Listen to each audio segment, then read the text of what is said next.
Hello everybody! Welcome to my channel! Galing ako sa Tayo at narito ako sa Garden and Tower. Tumambay muna ako dito at nagpahangin para naman hindi palagi ako tulog na tulog sa kwarto. Naglakad-lakad na rin. At alam nyo ba, may favorite akong bilhin sa Tayo, yung buko juice nila. Anyway, bago ko ipakita sa inyo yan, please click like, subscribe, i-click the notification bell para patuloy nyo masubaybayan at totoo namin buhay dito sa Israel. Ang sarap ng hangin paghapon na dito. Alas 7 na magsasara yung Tayo. May nag-aaway pa.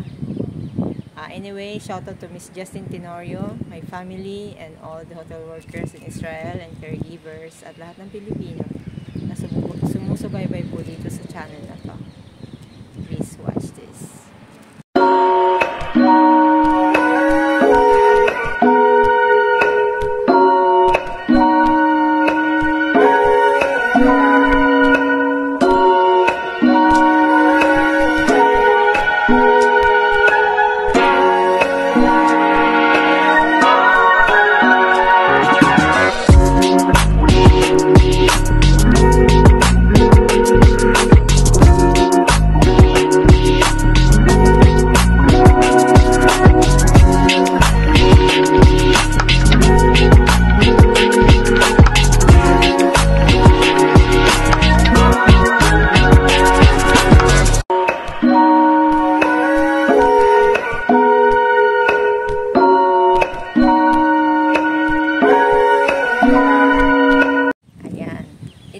Yung favorite kong bilhin sa Tayo, Asian Store.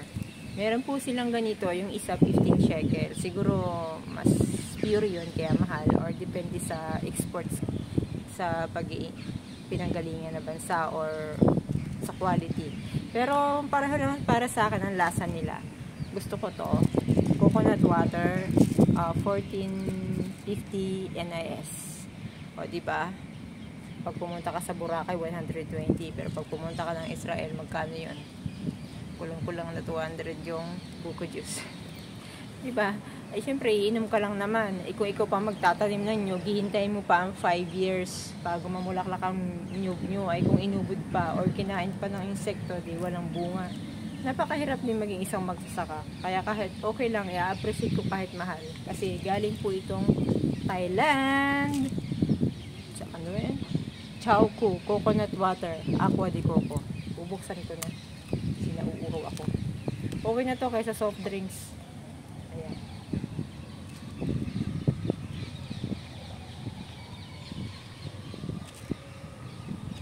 Doon ako sa may likuran, nagpicture-picture ako. Kaso, meron kasi nag-uusap na lalaki. Habang kada post ko sinasabing beautiful. Mamaya lumapit na sa akin, kaya lumayo ako. Dito ako lumapit kasi may isang Chinese.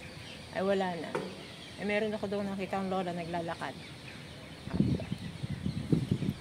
Nandun pa rin sila nag-uusap. Mukhang seryoso nag-uusapan niya. Siguro naman itong building niya tutatad ng CCTV.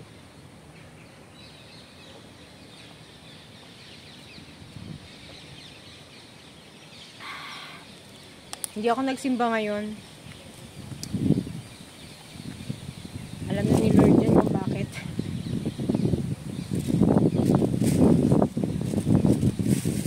Ayan. Tayo muna tayo ng chicharia.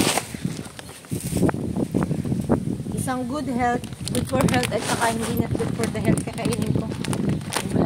Kumain ka man ng chicharia, meron ka namang gamot na buko juice. Namimiss ko na rin dyan sa atin, sa Pinas. Anong gagawin ko? Kailangan natin dito magtrabaho. Wala nang trabaho para sa akin dyan sa edad ko. Akala ko spicy. Cutter cheese cracker. Kano to? 9 shekel, 150 pesos. Diyan sa atin 550 lang siguro to. Wala eh.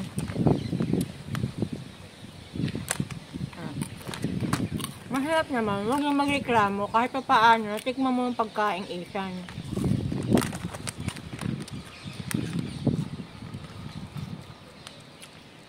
Mahirap ding mag-business ng Asian food sa ibang bansa kasi alam niyo bakit?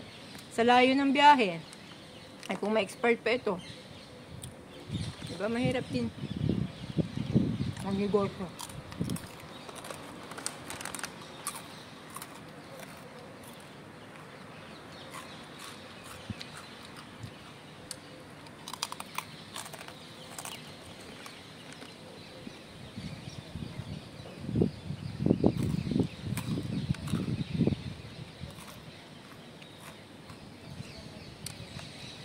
Ang ingay ng mga ibon. Yun yung mga ibong puti.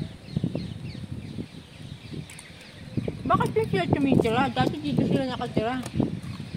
Lumipat na sila ng tirahan. Inaaway sila ng ng uwak.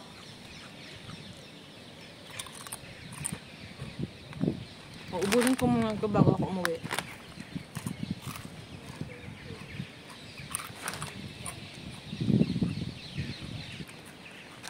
Okay, bye-bye na. May mamarites ako sa inyo. Sa susunod kong vlog nito. Okay? Thank you for watching. Bye-bye.